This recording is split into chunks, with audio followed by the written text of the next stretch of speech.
자, 오늘 두란노 시간은 마태복음 11장입니다. 마태복음 11장 7절에서 12절, 마태복음 11장 7절에서 12절 교도하겠습니다. 그들이 떠나매 예수께서 무리에게 요한에 대하여 말씀하시되 너희가 무엇을 보려고 광야에 나갔더냐? 바람에 흔들리는 갈대냐? 그러면 너희가 무엇을 보려고 나갔더냐? 부드러운 옷 입은 사람이냐? 부드러운 옷 입은 사람들은 왕궁에 있느니라. 그러면 너희가 어찌하여 나갔더냐? 선지자를 보기 위함이었더냐? 옳다, 내가 너희에게 이르노니 선지자보다 더 나은 자니라. 기록된 바 보라, 내가 내 사자를 네 앞에 보내노니 그가 네 길을 네 앞에 준비하리라 하신 것이 이 사람에 대한 말씀이니라. 내가 진실로 너희에게 말하노니 여자가 낳은 자 중에 세례 요한보다 큰 이가 일어남이 없도다. 그러나 천국에서는 극히 작은 자라도 그보다 크니라. 세례 요한의 때부터 지금까지 천국은 침노를 당하노니 침노하는 자는 빼앗느니라. 아멘. 세례 요한이 감옥에 있으면서 제자들을 보냈죠. 예수님께. 예수님이 메시아입니까? 아니면 또 우리가 기다려야 됩니까? 이렇게 우리 입장에서 보면 대단히 엉뚱한 질문을 던지는 그 질문을 제자들을 통해 보냈는데, 예수님께서 맹인이 보고 못 걷는 사람이 걷고 나병 환자 낫고 귀머거리가 듣고 죽은 자가 살아나고 이렇게 되고 있다고 전해라. 그리고 누구든지 나로 말미암아 식조하지 아니하는 자는 복이 있다. 이렇게 말해라. 그래서 떠났어요. 제자들은 떠나고 나서 예수님께서 이제 세례 요한에 대해서 말씀하신 내용입니다. 세례 요한이 어떤 사람인가에 대해서 예수님이 말씀하셨는데, 그런데 12절에 보시면 세례 요한의 때부터 지금까지 천국은 침노를 당한다. 침노하는 자는 빼앗는다. 이건 무슨 말입니까? 이거는 세례 요한 때부터 지금까지 천국은 침노를 당한다고 돼 있어요. 그리고 침노하는 자는 빼앗는다. 예수님이 이렇게 말씀하셨다는 거예요. 무슨 뜻입니까? 자, 여러분, 천국을 침노한다 그랬는데 천국은 침노를 당한다. 그러면 뭔지는 잘 모르겠지만 천국이 이제 침입을 당한다는 거예요. 천국이 침입을 당한다는 것은 두 가지로 우리가 생각해 볼 수 있어요. 부정적인 거. 그럼 뭐냐면 잘 보세요. 세례 요한은 감옥에 있다가 나중에 목 잘려 죽었습니다. 그죠? 목 잘려서 죽었습니다. 그 세례 요한뿐만 아니라 앞으로 예수를 믿는 사람들 상당히 많은 사람이 죽게 됩니다. 로마의 핍박 아래서. 그죠? 그래서 천국이 침노를 당한다는 것은 부정적인 측면으로 그 하나님의 나라가 이렇게 안 좋게 되는 거, 신자가 죽임을 당하는 거, 그렇게 해석할 수도 있지 않을까요? 반대로 긍정적인 해석을 한다면 세례 요한 때부터 지금까지 천국이 침노를 당한다? 침노하는 자는 빼앗는다? 세례 요한이 회개하라 천국이 가까웠느니라 외쳤단 말이에요. 천국이 가까웠다고 외쳤단 말이에요. 선지자 중에 천국이 가까웠다고 외친 사람은 없어요. 그러니까 세례 요한 때부터 Kingdom of Heaven 혹은 Kingdom of God, 하나님의 나라나 혹은 천국, Kingdom of Heaven이나 같은 말인데, 세례 요한 때부터 하나님의 나라에 이렇게 들어온다는 거예요. 들어오는 사람은 하나님의 나라를 자기 것으로 갖게 되지. 자기 것으로 갖게 돼. 그래서 세례 요한 때부터 천국이 침노를 당해서 그 천국을 자기 것으로 만든다는 거예요. 그러면 긍정적인 의미로 우리가 들을 수도 있습니다. 긍정적인 의미로 세례 요한부터 시작해서 예수를 믿는 많은 사람들이 천국을 자기 것으로 만듭니다. 긍정적인 해석입니다. 부정적인 해석은 뭐냐면 세례 요한 때부터 세례 요한 목 잘려 나갔습니다. 그리고 빌라도와 예루살렘 종교 당국이 합작해서 예수를 결국에는 십자가에서 죽였습니다. 그리고 예수 믿는 사람은 앞으로 계속 죽게 됩니다. 그죠? 세례 요한 때부터 천국이 침노를 당한다? 부정적으로 해석할 수 있습니다. 어떤 뜻으로 말씀하셨는지는 우리가 솔직히 이 말씀만 가지고는 잘 알 수가 없습니다. 예수님이 긍정적인 뜻으로 말씀하신 건지 부정적으로 말씀하신 건지. 그런데 여기를 덮지 마시고 누가복음 16장 16절 한번 보세요. 누가복음 16장 16절. 여기에는 예수님이 바리새인들에 대해서 말씀하시는 데인데 여기는 세례 요한에 대해서 말씀하는 게 아니에요. 바리새인들에 대해서 말씀하시는 중에 누가복음 16장 16절 같이 읽겠습니다. 시작. 율법과 선지자는 요한의 때까지요 그 후부터는 하나님의 나라의 복음이 전파되어 사람마다 그리로 침입하느니라. 자, 여러분, 율법과 선지자는 요한의 때까지요. 요거는 무슨 말씀이냐면 율법과 선지자는 요거는 구약 성경을 말하는 것입니다. 구약 성경은 토라 율법이죠. 모세오경. 그다음에 너비임 이거는 예언서입니다. 토라, 너비임, 그 다음에 나머지 하나는 케스빔. 케스빔은 홀리 라이팅스 거룩한 문서들. 그렇게 해서 유대인들은 자기들의 경전을 세 가지로 내용적으로 분류하는데 토라와 너비임 예언서죠. 토라와 예언서 너비임 그리고 나머지는 케스빔. 요거는 뭐냐면 영어로 홀리 라이트스 거룩한 문서들이라는 뜻인데 이 케스빔은 토라도 아니고 너비임도 아닌 나머지 모조리 다 케스빔입니다. 다시 말하면 창세기, 출애굽기, 레위기, 민수기, 신명기 이게 토라예요. 토라. 그 다음에 예언서 너비임은 뭡니까? 뭐 많이 있죠? 예사야, 예레미야, 뭐 에스겔, 뭐 호세야, 아모스 많이 있잖아요. 그죠? 그거를 뺀 나머지들은 그냥 케스빔, 홀리 라이트. 그 뭐예요? 시편, 잠언, 전도, 아가서, 에스더 이런 거는 토라도 아니고 예언서도 아니란 말이에요. 율법도 아니고 예언서도 아니에요. 그거는 케스빔, 홀리. 그래서 이거는요. 그냥 율법과 선지자는 요한의 때까지. 이게 무슨 말이야? 율법과 선지자는 뭐예요? 구약 성경을 말하는 거예요. 구약 성경은 언제까지야? 요한의 때까지. 그게 뭐야? 요한은 구약적인 관점에서 볼 때 마지막 선지자였다는 거예요. 마지막 선지자.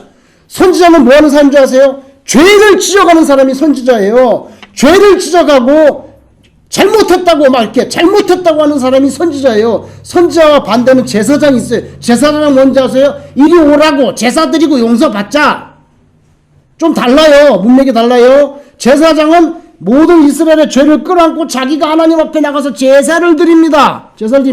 근데 선지자는 반대입니다. 이 나쁜 놈들아 회개 안 해? 그래서 구약성에 뭐야? 화 있을진저. 요게 선지자의 역할입니다. 제사장과 선지자는 완전히 반대입니다. 여러분. 완전히 반대입니다. 만약에 목사님이 구약적인 관점에서 목사님의 펑션이 있다고 하면 제사장의 직분을 감당해야 되고 동시에 뭘 해야 됩니까? 선지자의 직분도 감당을 해야 됩니다. 그게 제대로 된 목사입니다. 성경적으로 볼 때. 근데 다 제사 지내면 다 용서받아. 걱정하지 마. 맨날 그것만 하는 거야. 하나님 앞에 예배드리고 용서받자고. 그런데 회개하라고 외치진 않아. 그럼 뭐야? 제사장 역할을 하고 있는데 뭔 역할을 안 해? 선지자 역할을 안 하고 있는 거예요. 이거 잘못된 거예요. 목사님은 이 두 가지를 다 해야 되는 거예요 원래. 근데 싫은 소리 하면 교인들이 다 싫어하지. 싫어해. 11조 생활 똑바로 안 해? 너 입으로 들어가는 거 그거 다 하나님이 준 건데 11조 생활 안 해? 이런 말 해봐. 싫어하잖아. 왜 예배 빠지지?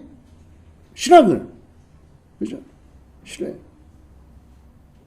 뭐 싫어하는 거 해야 되거든. 그런데 세례 요한은 구약적으로 보면 마지막 선지자였다는 거예요. 그래서 뭐야? 도끼가 이미 뭐야? 뿌리에? 이제 뿌리에 누워서 조금 있으면 자른다. 회개 안 하면 죽는다 이거거든요. 이건 누구예요? 제사장이 아닙니다. 이건 뭐예요? 선지자입니다.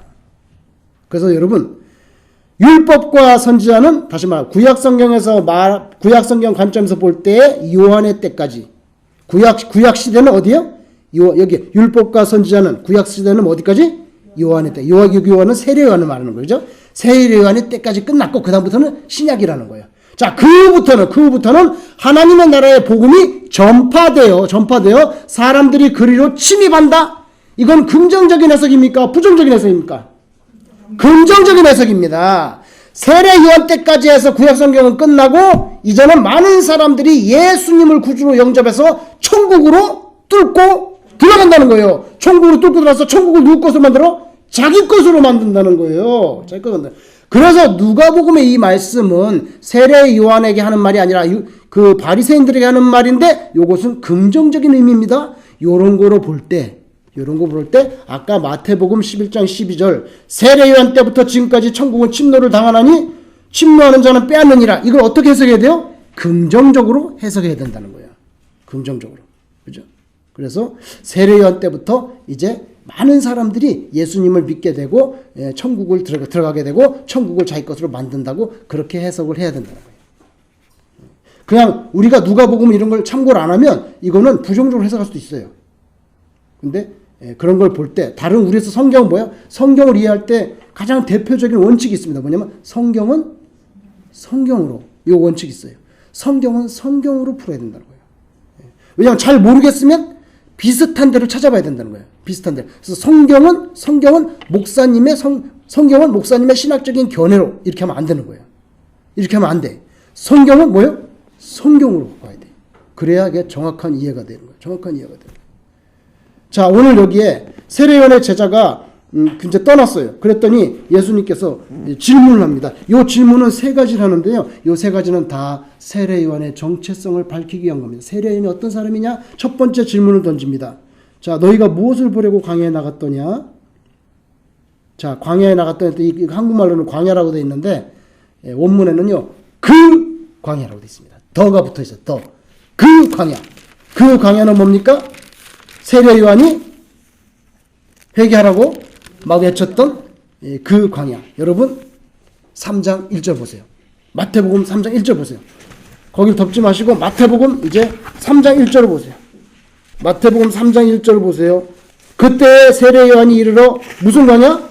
유대 광야에서 전파하면서 회개하라 천국이 가까우니 했죠. 그래서 오늘 예수님이 이거 마태복음 11장 7절에 너희가 무엇을 보려고 광야에 나갔는데 원문에는 무엇을 보려고 그 광야에 나갔냐. 그 뭐예요? 세례 요한이 회개하라 천국이 가까우니 외쳤던 그 유대 광야. 너희들은 거기 뭐 하러 갔냐? 너희들은 거기에 뭐 하러 갔냐? 그러면서 바람에 흔들리는 갈대 보러 갔냐? 왜냐면 거기 갈대가 많이 있었나 봐요. 갈대 보러 갔냐? 그러니까 듣는 사람 입장에서 뭐예요? 아닌데요? 그래? 그러면 너희가 뭘 보러 나갔는데? 부드러운 옷 입은 사람이냐? 부드러운 옷을 입은 사람은 왕궁에 있느니라. 이게 두 번째 질문입니다. 너희는 부드러운, 우리는 말하면 비단 옷 입은 사람. 이건 뭐예요? 아주 권세 있고 부자들. 그런 사람들 어디 있어요? 왕궁에 있지. 그러면 그 광야에 왜 뭘 보러 나갔어? 바람이 부는 갈대를 보러 나갔어? 아닌데요? 뭡니까? 세례요한은요, 그런 갈대처럼 마음이 이렇게 오락가락하는 사람이 아니라는 거예요. 초지일관, 회개하라고 하나님의 나라를 강조했습니다. 그래서 절대로 타협하지 않아서 결국에는 불의한 헤롯에게 의해서 목이 잘려나갈 정도로 절대 갈대 같은 사람이 아니라는 거예요. 절대 갈대 같은 사람이 아니에요. 그리고 세례요한은 너희들이 거기에 부드러운 옷 입은 사람 보러 나갔느냐? 아닌데요. 그렇지. 야, 부드러운 인사는 왕궁에 다 있잖아. 너는 뭘 보러 나갔어? 세례요한을 보러 나가는데요. 그래, 세례요한 부드러운 옷 안 입었어요. 뭐예요? 약대 털옷을 입고 가죽띠를 띠고 먹는 걸 뭘 먹었어요? 석청과 메뚜기를 먹었잖아요. 그죠? 야, 그렇게 옷도 없고 볼품 없고 먹는 것도 그냥 굶어 죽지 않을 정도로 간신히 먹는 그런 사람이 세례요한이다.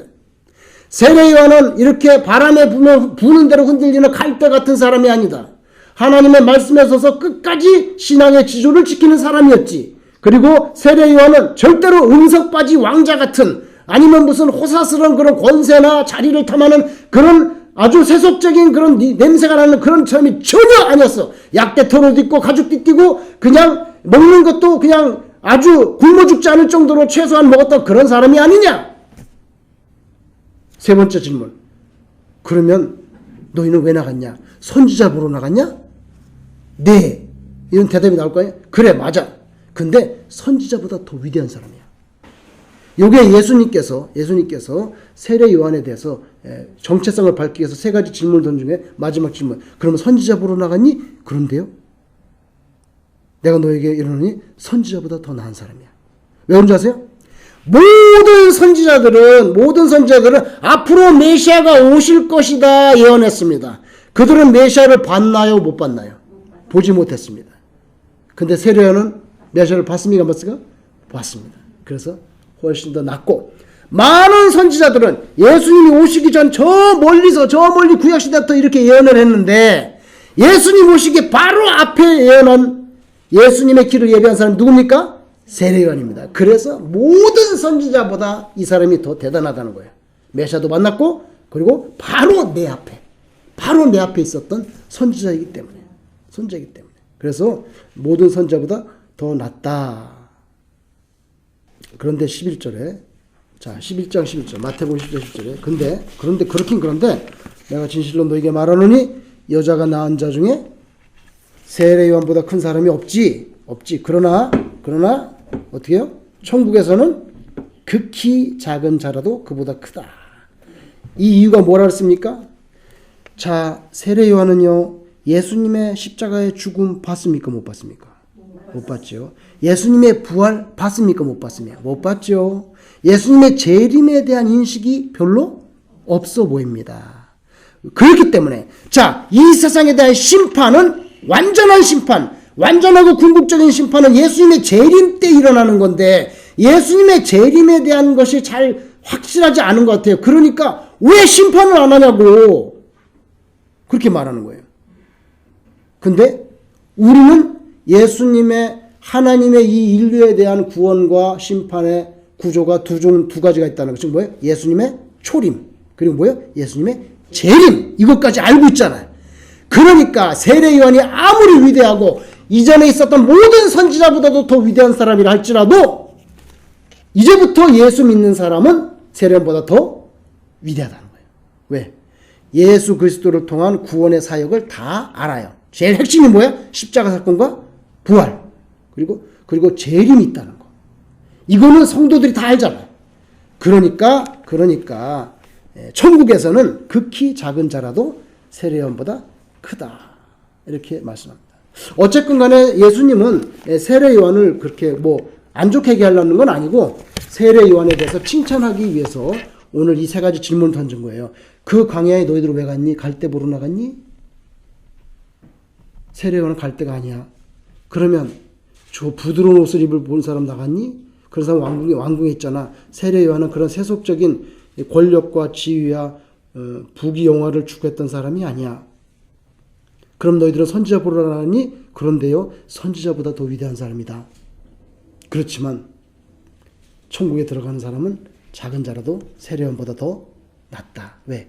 예수님의 십자가 사건, 부활, 그 진리를 다 깨닫고, 그 다음에 재림에 대해서도 다 알고 있으니까. 여러분, 나로 말미암아 실족하지 않는 자는 복이 있도다. 요거는 이사야에도 나오는 말씀이라고 지난번에 말씀드렸는데, 그렇게 가서 전해라. 그랬을 때 제자들이 네 하고 갔단 말이에요. 세례 요한 제자들 갔어요. 그런데 이 마태복음을 읽는 사람들은 지금 로마의 핍박에 의해서 자기도 언제 죽을지 모르는 사람들이었어요. 아시겠어요? 자기도 언제 죽을지 모르는 사람이었어요. 이 성경을 읽는 사람이, 초창기에는. 그러니까 나로 말미암아 실족하지 않은 자는 복이 있도다. 이 말씀은 세례 요한에게만 준 말씀이 아니라 로마의 핍박 가운데 목숨을 내걸고 순교를 각오하고 예수 믿던 모든 사람들에게 주신 말씀입니다. 그래서 우리가 읽는 거랑 달라요.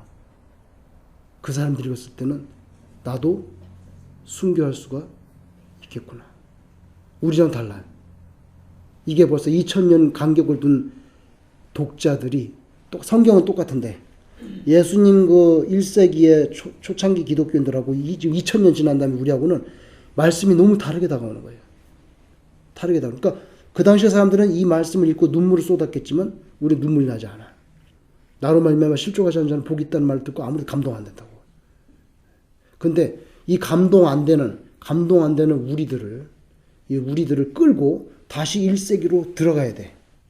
그래야 이 말씀이 진짜 우리한테 다가오는 생명이 되는 거죠. 이게 같이 거기 가야 된다고. 1세기로 들어가야 돼. 그게 성경을 볼 때 우리의 숙제예요. 거기로 들어가야 되는데 잘 못 들어가지. 왜? 잘 모르니까. 모르기도 하고 뭐 특별히 관심도 없고 그러면 들어갈 이유가 없지. 뭐 바쁜데 뭐 성경 읽기도 바쁜데 뭐 언제 1세기까지 들어가라 우리가. 여러분, 자, 나로 말미암아 실족하지 않은 자는 복이 있도다. 이 말씀은요, 그 예수님 부활 이후에 많은 사람들이 핍박받고 순교당하는 그 시점에서는요, 나로 말미암아 실족하지 않은 자는 복이 있도다. 이 말씀은요, 절대로 배교하지 마라. 목에 칼이 들어왔을 때 예수 모른다고 부인하고 배교하면은 실족하는 거잖아요. 그죠? 실족하면 넘어지는 거죠. 실족하면 복이 없어요. 그렇게 이해되는 무서운 구절입니다. 무서운 구절입니다. 절대로 배교하지 마라. 세례 요한도 고난을 받았다. 고난 받았다. 너희도 고난 받을 수 있다. 신앙의 선배들 다 견뎠다. 뒤로 물러가지 마라. 뒤로 물러가지 마라. 그런 뜻이 담겨 있는 말씀을 세례요한에게 주셨는데 읽는 사람은 자기에게도 어플라이 되는 겁니다. 여러분, 세례요한은요, 예수님께 해를 끼칠 아무런 마음이 없었어요. 예수님이 메시아인 것을 증거하다가 그냥 목이 잘려서 죽었을 뿐입니다. 그런데 세례요한은 아무것도 예수님께 해를 끼치고자 하는 마음이 없었는데 세례요한의 의지와 관계없이 세례요한이 예수님께 걸림돌이 됩니다. 걸림돌이 됩니다. 예를 들어 볼게요. 아볼로라는 사람이 성경을 구약성경, 그때는 구약성경밖에 없으니까 아직 신약이 이렇게 정립이 안 됐을 때거든. 아볼로라는 사람이 구약성경에 능통한 성경학자인데 이 사람이 예수님에 대해서 전했습니다. 예를 들면 터키에 가서 전했습니다. 터키의 에베소에 가서 전했습니다. 에베소는 지금도 가보면 입이 딱 벌어지는 어마어마한 도시였습니다. 그 유적만 봐도 제가 볼 때는 뭐 맨하탄 못지않은 그 당시로 보면 그렇게 번창한 도시였습니다. 그 에베소에 가서 복음을 전했습니다. 그런데 아볼로에게는 문제가 있습니다. 그 문제가 뭐였는지 한번 볼게요. 사도행전 19장을 보세요. 자, 사도행전 19장 한번 보세요. 1절. 자, 사도행전 19장 1절을 제가 보겠습니다. 잘 보세요.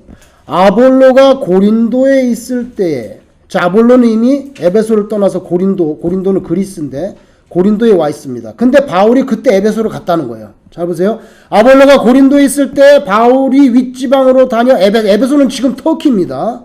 띠르키에 터키에 에베소가 지금도 있습니다. 에베소에 와서 어떤 제자들을 만났는데 만나 이르되 너희가 믿을 때에 성령을 받았느냐? 그렇게 물었단 말이에요.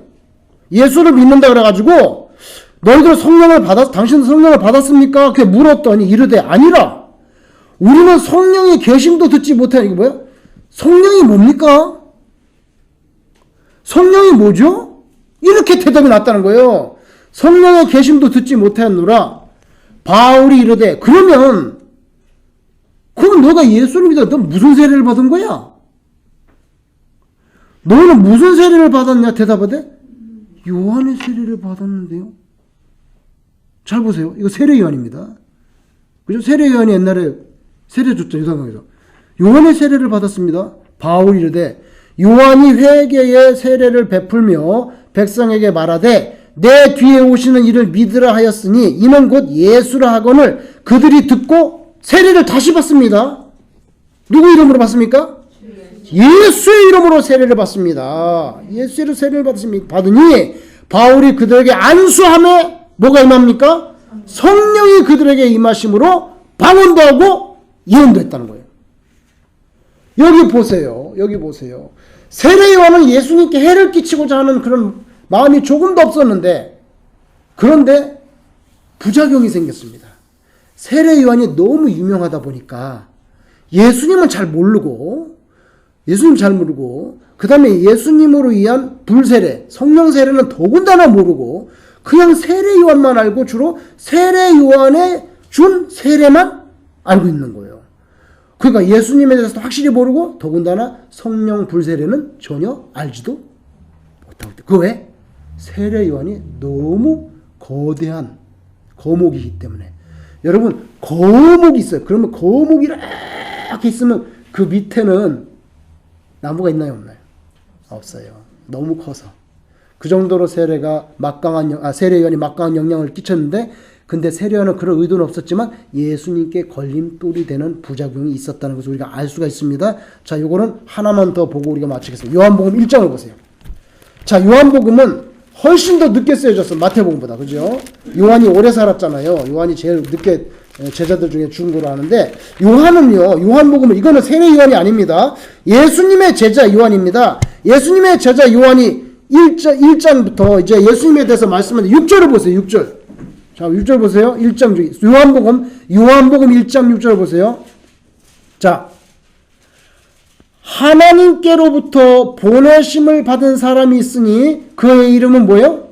요한이라. 이건 자기가 아니라 세례 요한을 말하는 겁니다. 세례 요한이라. 그가 증언하러 왔, 잘 보세요. 그가 증언하러 왔으니 곧 빛에 대하여 증언하고, 이 빛은 누굽니까? 예수님이죠.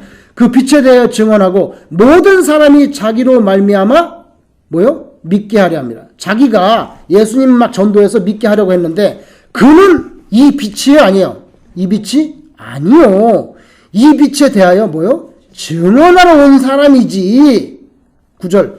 참빛 곧 세상에 와서 각 사람이 비추는 빛이 있었나니 그가 세상에 계셨으며 세상은 그로 말미암아 지은 바 되었을 때, 이게 뭡니까? 그 빛은 창조주라는 거예요. 창조주. 근데 세상이 그를 알지 못해. 자기 땅에 오매 자기 백성이 영접하지 않았지? 여러분, 여기 빛이 나고 빛에 대해서 증언한 사람이 세례 요한이에요. 그죠? 근데 말을 할 때 이 사람은 빛이 아니야. 이 사람은 빛이 아니고 빛에 대해서 증언하러 온 사람이지. 여러분, 세례 요한을 메시아로 착각하는 사람이 있었을 가능성에 대해서 여기에 우리가 엿볼 수 있어요. 왜? 그렇지 않으면 굳이 사도 요한이 자기 복음서 1장의 제일 중요한 부분에, 지금 복음서 시작하는데 빛이 있었다, 참빛. 근데 그 빛을 증언하는 사람도 있었지? 그 사람은 세례 요한이었는데, 이 사람은 빛이 아니야. 빛을 증언하러 온 사람이지, 길라잡이. 그래서 세례 요한이 본의 아니게 예수님께 이렇게 피해가 되는 부작용이 있었다는 것을 예를 들면 여기도 할 수 있고, 사도행전에도 보면은, 우리는 세례 요한 세례밖에 모르는데 성령이 뭐예요? 성령 세례? 모르는데 우리는? 이 보세요. 그래서 여러분, 때로 우리는 주님께 대해서 뭐 해를 끼칠 마음이 나는 그런 의도가 전혀 없었는데 혹시라도 우리가 살면서 하나님께 대해서 걸림돌이 되는 복음사역에 나는 그런 의도가 아니었는데 복음사역에 대해서 걸림돌이 되는 그런 부분이 있지 않은지 우리 자신 한번 들여다봐야 돼요. 그게 좋아. 왜? 그러면 좀 더 조심하게 되지. 자, 이런 얘기를 해볼게요. 중학교 3학년 때 교회를 다니는데 교회 그 성경 공부, 그 분반 공부 있잖아요. 이제 예배 끝나면 분반 공부를 한단 말이에요. 근데 분반 공부 선생님이 공부를 가르쳐 준대. 과외를 해준다는 뜻이야. 그래서 오케이. 그래가지고 우리 친구들, 교회 다니는 친구들 셋이 모여가, 저까지 앞에서 하나 둘 셋이 모여가지고 그 선생님 집에 간 거예요. 그 선생님 집에 가서 공부를 배우는 거예요. 이제 수학을 배우는데, 중3 때인데, 수학을 배우는데 공부를 했는데 조금 세월이 지난 다음에 저하고 제 친구들 2명, 이렇게 3명이 있는데 그 중에 하나가 삐졌어. 누구한테 삐졌게? 누구한테 삐졌게요? 저한테 삐졌어요. 아니, 저는 전혀 몰랐는데 어느 날 갑자기 얘가 틱틱거리는 거야. 말을 막 틱틱하고, 옛날에 친했었는데 셋 중에 하는데 왜 그러지? 뭐 셋이 라면을 같이 먹는데도 막 틱틱거려. 그래서 내가 라면을 못 먹겠어. 너무 틱틱거려가지고. 그래가지고 제가 걔한테 그랬어요. 왜 그러냐. 난 이유를 모르겠다. 네가 그런 이유를 모르겠는데 좀 얘기를 해줄 수 없냐. 네가 왜 화가 났냐. 왜 나한테 대해서 화가 났냐. 그리고 말을 안 하고 틱틱거리니까 왜 화가 났냐 그랬더니 얘가 말을 하는데 그 이유가 뭔지 아세요? 셋이 모여서 수학 공부를 하는데 네가 너무 잘난 척을 한다는 거예요. 한경이 네가 너무 잘난 척을 해갖고 아니 꼬아가지고 공부를 못하겠다는 거야. 꼽아서 꼬아가지고 공부를 못하겠다는 거예요. 근데 제가 그 말을 듣고 깜짝 놀랐어요. 깜짝 놀랐어요. 왜냐면 저는 추호도 잘난 척을 하고 싶은 마음이 추호도 없었거든요. 추호도 없었는데 걔는 저에 대해서 어쩌면 너무 잘난 척을 한다고 인식을 하고 있잖아. 인식을 하고 있어요. 그래서 화가 난 거예요. 얘가. 아니 꽂게 된 거예요. 내 의지랑은 관계없이. 그거 왜 그런 줄 아세요? 선생님이 수학을 하면서 질문을 할 때 이거 어떻게 된 거지? 질문하면은 대답을 하는 거야 내가 자꾸만. 근데 나는 그런 문맥을 모르고 선생님이 물으니까 자꾸 대답을 하는데 얘는 몰랐나 보지. 얘가 보니까 너무 안 입고 온 거예요. 너무 잘난 척을 한다 이거야. 근데 저는 중3 때 그 일을 당하고 너무 충격을 먹었어요. 제가 진짜로. 아, 세상이라는 건 앞으로 살면서 이럴 수가 있겠구나. 나는 전혀 친구의 마음을 상하게 할 마음이 없었고 나냐 선생님이 질문해서 대답한 것뿐인데 그런데 그거가 아니고 이런 상황이 발생할 수 있다는 것을 제가 중3 때 처음으로 느꼈어요. 그래서 아, 이거는 정말 조심해야 되겠구나. 잘 살아야 되겠구나. 잘 살아야 되겠구나. 뭐 세례요한도 예수님을 갖다 해를 끼칠 그런 건 없었죠. 세례요한 잘못은 아니에요. 그러나 부작용이 있을 수 있다. 우리가 신앙생활하면서 내 의도는 그게 아니었는데 본의 아니게 작은 일로 상처를 주거나 받을 수가 있는 거죠. 그러니까 항상 내 자신을 또 들여다보고 그게 필요하지 않나. 자, 주님같이 기도를 드리겠습니다.